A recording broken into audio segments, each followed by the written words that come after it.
2 reasons to play the human game before you change the human game. Welcome to the Human Game Console Podcast, episode number 2 of whatever thousands I'm going to make out of this 4-digit number.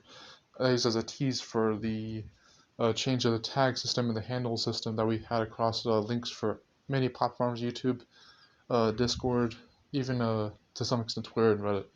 But enough of that. Let's just talk about these 2 reasons.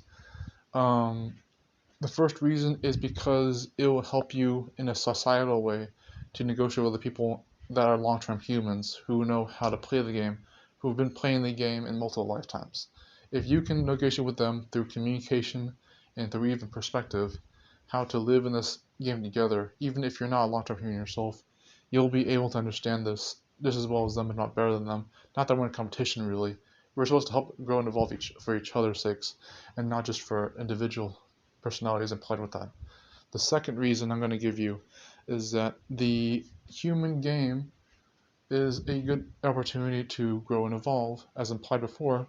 In addition to that, not only that, but you can actually become someone who understands who they really are through self-reflection. You can actually observe from a bird's eye view, an external point of view from the mirror, to see who you really are, so to speak, if even really, and actually take apart what you think you thought about yourself, and even the things you saw outside of even both yourself and whatever identity you go with, philosophically speaking, or even any other increment of that. But yeah, those 2 reasons, I'll go over them one more time in this 5 minutes. So for societal, it is important to learn how to communicate. If you cannot communicate, not even with yourself, not just with yourself, but with other people, you will not be able to play this game with any less amount of suffering.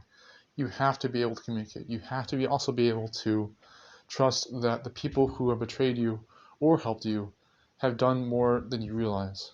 Everything is for you, not to you, and everything that happens for a reason doesn't have to be your own reason. It doesn't even have to be a reason that you would have inferred the universe gave you. You can always give a reason for something that you didn't understand, even if you truly thought it was pointless. Backing into another refresher for reason 2, self-reflection.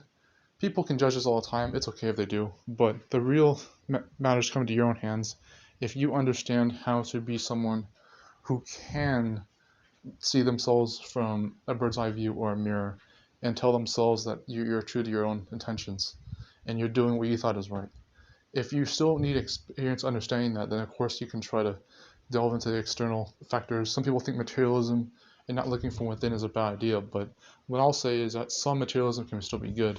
I haven't been on too much on the pro-materialism versus minimalism thing too much lately, but what I'll say is some worldly possessions can be good. Depends on how you use it, attitudinally speaking. I've been saying attitudinal a little bit, but yeah, it depends on how you use it. It's not bad to have money. It's not bad to have relationships. It's not even bad to have some form of success and ambition, but you have to make sure that you're not using that in a self-destructive way. Same as how I'm going to reconnect this back into self-reflection, being able to re-observe what you've been doing with your life and what you believed in, even if you don't believe in it anymore or pursue those things anymore. You can idealize them maybe better, a little bit better, than if you were just only looking through your own perspective, third-person view. Being able to observe yourself from a third-person view, a bird's eye view, a mirror of reflection to observe yourself is not easy, but it can come about when you actually practice being someone who is a completely different version than we were before. As it were, being someone who is unlike anything you've ever experienced before, a huge change and level up from even the changes you've made even since then. And if that doesn't make sense, let me just say that as per the thumbnail, that is an affirmation, by the way.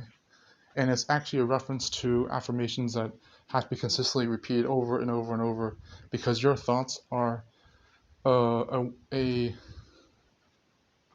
basically beliefs are thoughts that are repeated over and over and over until your brain registers them to become a reality.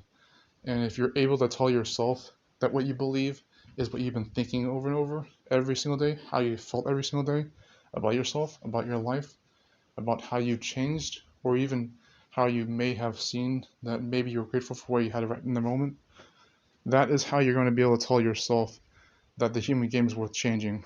Even if you find it hard, you will still change for the betterment of everyone.